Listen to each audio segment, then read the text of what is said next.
Ayun, Papasaw, bigay muna tayo ng mga konting kaalaman, no? Kasi may nagtanong sa atin na sabi niya paano daw mag-update ng mga publication sa barko, no?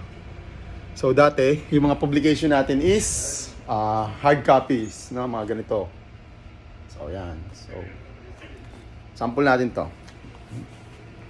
So dahil puro digital na tayo dito, no? Assuming na kunyari sailing direction na publication. So merong ina-update dyan, manual corrections yun, no? Sabihin nila kung burahin to or palitan, gano'n, no? So ganun dati kahirap, no? Manual correction yung ginagawa, no? Napakasimple na lang ng pag-update ngayon, no? Yung pinasok ko yung USB, knob stick. Then unahin natin i-update yung ENP, no? So ito yon, click natin. Ito yung mga sailing directions, no? Dati, no? Electronic na ngayon. Ganun nakasimple. So, swerte ng mga bagong mga marino na magiging opisyal, no? Dahil wala na silang iisipin pa. So, updated naman na yung natin. Catalog na lang, no? Out of date yung catalog. Okay. So, kita nyo? Catalog out of date. Pero yung ENPs natin is up to date, no? Na-update na siya. So, eto. Get notice to mariners and permits. Click nyo lang. Then next. Media. Next. Then load lang. No? Na yung umiikot.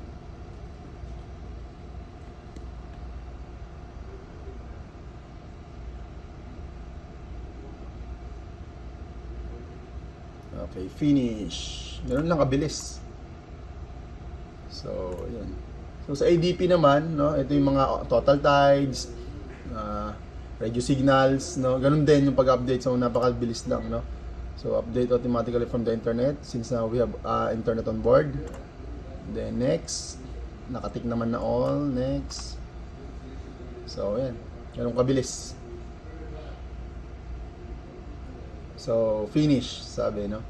Pero, pwede natin ma-view yung certificate, no? Ayan. So, updated na yan, no? Week 24. So, updated na siya. Ganun lang kabilis.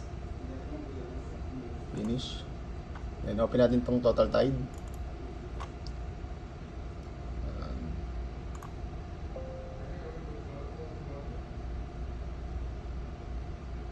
Saka pa tayo.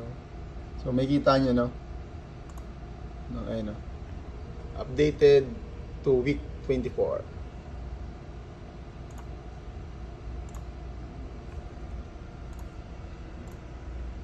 Ayan, may nagpapa-shoutout din pala, no? Shoutout kay Midshipman Jopet Junicio ng Hagonoy, Bulacan. Shoutout sa'yo. Bang!